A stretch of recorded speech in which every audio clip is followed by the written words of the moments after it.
get familiar. So if you don't know by now, then you should probably get familiar. Okay, now the concept to be discussed is moment of a force and equilibrium. Okay, as a first part in the chapter force. Okay, so what are the types of motion?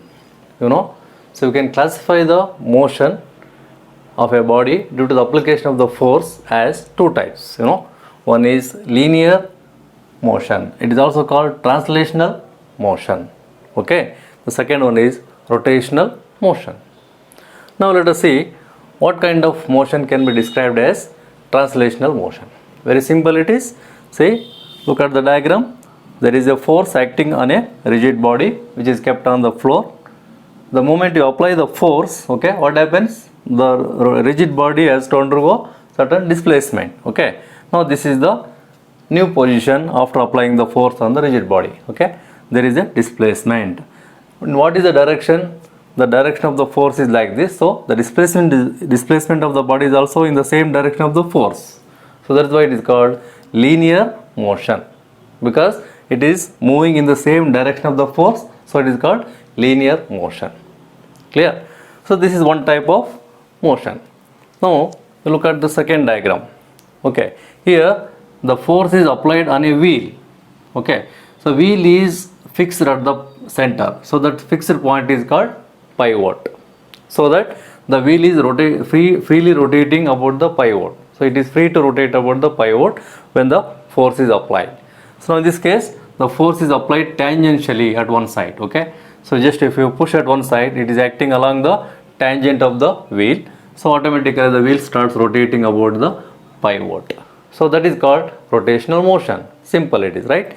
So we can give the example like a fan. So fan is rotating about the fixed point on the ceiling. And similarly the door. Okay, the door is fixed at the one edge, that is called hinges. Okay, fixed at the hinges. If you move the door, so it starts rotating in the direction of the force and it is moving around the hinges. Okay, so that kind of motions can be described as rotational motion. Okay, so sometimes we can see some examples where we can observe both linear motion and rotational motion. Okay, so can you imagine some examples? See, let us consider a vehicle moving on the road. Okay, so what type of motion it is? The vehicle is moving on the road with the help of wheels, isn't it? So it is displacing in the linear direction, isn't it? So that is nothing but linear motion is involved. So due to rotation of the wheel it is. Okay, so the wheels are rotating about the pivots. So it is also exhibiting the rotational motion. So if it is displacing with the help of the force and as well as rotating, okay, with the help of rotational wheels, then we can consider it is a combined effect of both linear and rotational motion. Clear? So now the concept of rotational motion is very important to estimate the magnitude of the force and what is the direction of the rotational motion. Various factors we can consider under the rotational motion. Now let us try to understand the concept called moment of a force. Okay, just look at the diagram. Very simple diagram it is to understand the moment of a force. So this is a body fixed at a point. Okay, so what is that fixed point is called? It is called pivot. Okay, the point O is called now pivot point where the body is permanently fixed. Okay, now a force is applied at certain point. Let us say the point A is chosen on the body where the force is applied in this upward direction. So what happens here in this example? The body is not free to move. Okay, it is not able to exhibit the linear motion due to the applied force. Okay, then what happens? Instead of linear motion, so due to the applied force F, the body starts to rotate. Okay, it is rotating about a particular axis of rotation. So passing through the pivot, it is like this. Okay, axis of rotation is like this. So about this axis, the body starts rotating due to the applied force F. Okay, of course it is a anti-clockwise rotation. So what is that rotation is called? So we can say it is the turning effect of the applied force, isn't it? So we can describe it as turning effect of the applied force F. Now, on what factors this rotation depends or this turning effect depends? There are two important factors you have to remember. So, it depends upon the magnitude of the force applied. Okay, and the second point is the perpendicular distance of the line of action of the force from the axis of rotation, or it is also can be considered as pivoted point.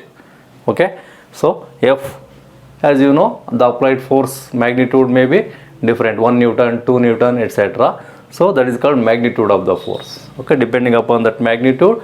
And the second part is perpendicular distance. You have to measure the perpendicular distance between the direction of the applied force and the pivot. So you have to draw a line like this, perpendicular line. So OP is considered as now perpendicular distance between the applied force and the pivoted point or axis of rotation. So this distance is also important, okay, to get the to calculate the turning effect on a given body. Okay, now if you consider just product of these two factors, you will get the moment of force. That's it. You look at here. So moment of the force is equal to now the force, nothing but magnitude of the force and the perpendicular distance. So that is F into the perpendicular distance OP. Okay, F into OP gives the moment of the force. Clear? Now we can measure the unit of the moment of the force as Newton meter, because N is nothing but magnitude of the force unit. M is meter. Perpendicular distance can be measured in terms of meter. So Newton meter is the unit of moment of the force. Okay, moment of force it is. Now suppose if you consider the anti-clockwise direction, so we consider the moment of force is positive always. Okay, for our convention we consider always the applied force gives the turning effect, so that the body is rotating in the anti-clockwise direction. So then the moment of force is positive. Suppose if it is clockwise rotation, then moment of the force is negative. Clear? You should remember these 2 points also. Now there are 2 ways to get the anti-clockwise rotation or clockwise rotation. So depending upon the point of application of the force and as well as the direction of the force also. In either way we can change the direction of rotation. Okay, now let us see how it is.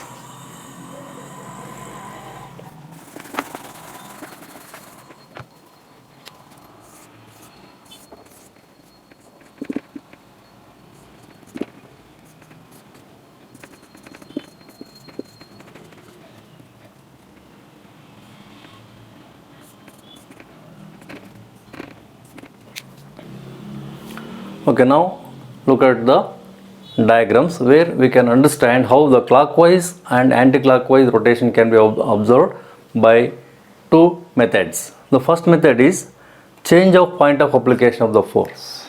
That means, so for a wheel where it is fixed at the point O called pivot, the force of the force is applied at the top, isn't it?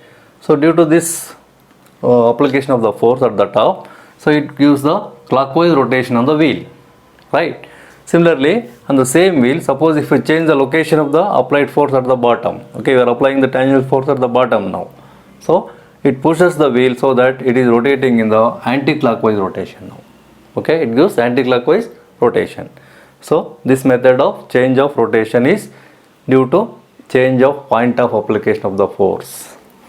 Now in the second method, so change of direction of the force. So by this method, again you can obtain the clockwise rotation by applying the force at the right side, let us say. Okay, so this is the position where you are applying the force tangentially in the downward direction. So automatically it pushes the wheel downwards and it rotates in the clockwise direction again. Similarly, if you just change the direction of the force at the same point, you have to apply the force now in the upward direction. Automatically the wheel rotates in the anti-clockwise direction. Clear? So this is the second method of changing the direction of rotation. So in both the cases you can calculate the force, that is called moment of the force also. Okay, as I said, so in case of anti-clockwise rotation, the calculated moment of force is called positive. In case of clockwise rotation, moment of force is considered as negative. Clear? Now let us discuss some examples of moment of force. So where we can make use of the definition called moment of force is equal to the magnitude of force and perpendicular distance, right? See, the first example is opening and closing of a door with the help of a handle. Okay, so normally the handle is fixed at the maximum distance from the hinges. Why? Because so we can rotate the door in the to and fro motion with the help of handle easily. Okay, with the application of small force. The perpendicular distance is more here, and hence a small force is enough to move the door. Clear? Similarly, rotation of hand floor grinder. Hand floor grinder is consisting of a heavy stone at the bottom and with a wooden handle. Okay, so you can just hold the wooden handle at the top and we can just apply some small force so that the grinder at the bottom rotates easily. Okay, so because of the perpendicular distance is larger here. Similarly, steering wheel. So in case of steering wheel of a vehicle, a small force is again enough to rotate the steering because the distance matters here. Similarly, spanner. Spanner is used to rotate the nuts. Okay, fixed nuts can be easily removed or fixed using the spanner by holding at the edge of the spanner. Okay, and similarly a jack. Jack is used for what? To lift the vehicle. Just you put the jack at the bottom of the vehicle, and to the jack we have another rod, so which is a little lengthier. So just you apply small force on the rod, so it will lift the vehicle with the help of jack. Okay, so in all these applications a small force is applied, okay, and perpendicular distance is increased to obtain the turning effect of the required object.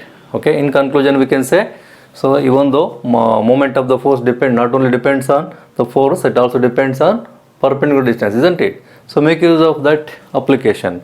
So larger the perpendicular distance, lesser is the force needed, because it is a product. Okay, we need to apply smaller force. So what we can do, we have to increase the perpendicular distance. Okay, so increase the perpendicular distance, apply the smaller force, so that gives the same turning effect on the object. So in all those devices this principle is applied to get the required turning effect. Okay, is it clear? So it is all about the concept called moment of force, and it is also called torque. So whenever you apply the two equal and opposite forces, it is called torque. That's it. So there is a perpendicular distance between the two forces acting on a body in case of torque. Clear? Thank you.